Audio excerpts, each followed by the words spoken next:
નમસ્કાર દર્શક મિત્રો, બ્રેકિંગ ન્યૂઝમાં આપનું હાર્દિક સ્વાગત છે. આપ જોઈ રહ્યા છો ગુજરાત ન્યૂઝ 24.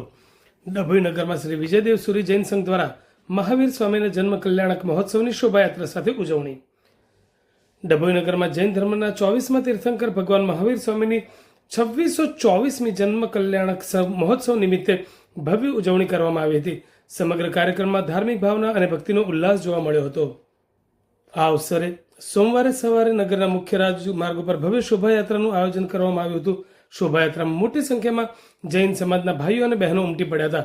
શોભાયાત્રા દરમિયાન ઠેર ઠેર વિવિધ વિસ્તારમાં ભગવાન મહાવીર સ્વામીની પૂજા અર્ચના તથા આરતી કરવામાં આવી હતી, જેના કારણે સમગ્ર વાતાવરણ ભક્તિમય બની ગયું હતું.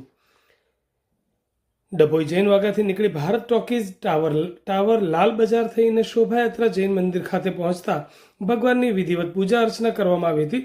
મંદિર ખાતે વિવિધ ધાર્મિક કાર્યક્રમોનું આયોજન કરવામાં આવ્યું હતું. તેમજ ભગવાન મહાવીર સ્વામીના પારણું ઝુલાવવાનો પણ વિશેષ કાર્યક્રમ યોજાયો હતો, જેમાં ભક્તોએ ભાવભેર ભાગ લીધો હતો. ભગવાન મહાવીર સ્વામી દ્વારા દર્શાવેલા તપસ્યા, અહિંસા, સત્ય અને પરોપકારનો માર્ગ સમાજ અને રાષ્ટ્ર માટે માર્ગદર્શક બની રહ્યો છે. આ મહોત્સવ દ્વારા શાશ્વત મૂલ્યોને પુનઃ યાદ કરવામાં આવ્યા હતા. આ રીતે વિવિધ ધાર્મિક કાર્યક્રમો સાથે ડભોઈ ખાતે મહાવીર સ્વામી જન્મ કલ્યાણક મહોત્સવની ઉજવણી ભવ્ય રીતે કરવામાં આવી હતી. આ પ્રસંગે શ્રી વિજયદેવ સુરી જૈન સંઘ દ્વારા આગેવાનો પ્રમુખ શ્રી ચંદ્રકાંત ઘડિયાળી, ટ્રસ્ટી શ્રી પ્રકાશભાઈ ભાટપુરવાળા, રાજુભાઈ લિંગસ્થળીવાળા, ઇન્દ્રવદનભાઈ પારેખ, પિંકેશભાઈ ઘડિયાળી, માર્ગવભાઈ કનાયડાવાળા તેમજ અન્ય ટ્રસ્ટીગણ તથા જૈન સમાજના ભાઈઓ બહેનો મોટી સંખ્યામાં શોભાયાત્રામાં જોડાયા હતા.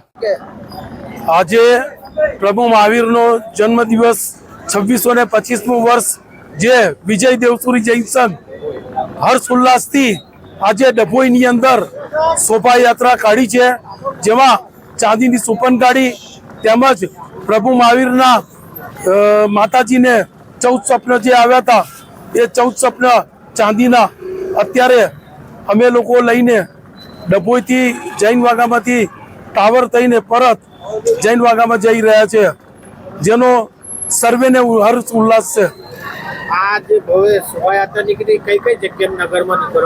અત્યારે વકીલના બંગલા થઈને ટાવર થઈને લાલ બજાર થઈને પરત જૈન વાગામાં જવાની છે.